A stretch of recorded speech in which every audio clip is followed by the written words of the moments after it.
Okay, here is Gabriela Sanchez's prepared speech, December 14th, 2016. You may begin when ready.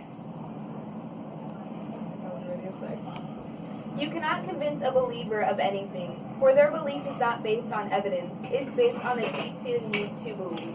Carl Sagan. There are 4,200 different faiths spoken in 6,500 different languages around the world. It's a factor that can be so big or so small in your life, depending on who you are. Around the world we have wars, conflicts, and power struggles that mostly begin with this topic. There is conviction that the questioning of it is wrong, and a world without it would be no world, non-existent.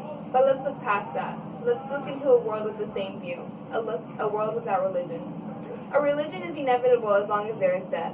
As long as people fear death, they will need some sort of palliative to overcome the fear. And this is where religion becomes important. A huge factor that comes into the topic of a world without religion is that the other party believing that it is wrong to see a community not believing in a God.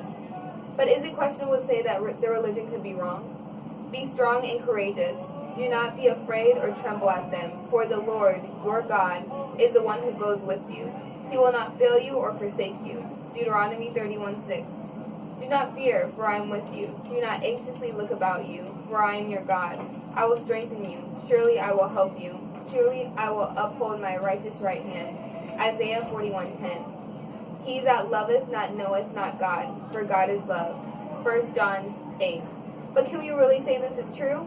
We have seen and still live in a time of wars and bombing. We live in a world where more than 100 million people are homeless, where 795 million people are starving, where 1 in 20 people worldwide are sick.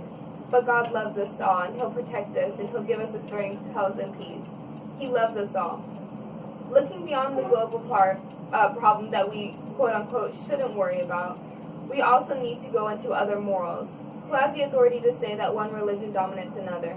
Many religions conflict and contradict each other, which leads to the question, who is right and who is wrong? We rely on our religion to be our identities and define the kind of person we are and the life that we live. But when an aspect of the belief is questioned or proven wrong, we start to lose ourselves and second guess on who we actually are. Others might believe that yes, the way that we live our lives and believe is true, but the practice that we do to worship is what does the damage. Because yes, like I mentioned before, some religions do contradict themselves. However, morally, they're the same in regards to the basics, those being that you should be a good person, give respect to all, give and love to all, etc. The real problem begins in going to depth on how to reach these morals.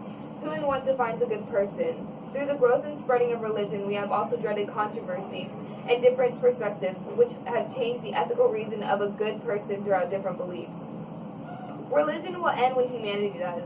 The fact is that reality does not adjust to the belief and that we put and keep in our heads. Just because a human believes in something doesn't mean it'll overcome evidence to make it true. No amount of belief will ever overpower reality. One cannot conclude that God is the reason when there is no answer to an existing or non-existing question. But we can also never change the fear of termination that humans have, which is why there is heaven, the better place, and life is everlasting. The fears of mortal will also die when humanity dies itself. Like Albert Einstein once said, a man's ethical behavior should be based effectually on sympathy, education, and social ties. No religious bias is necessary. A man would indeed be in a poor way if he had to restrain in fear of punishment and hope of a reward after death.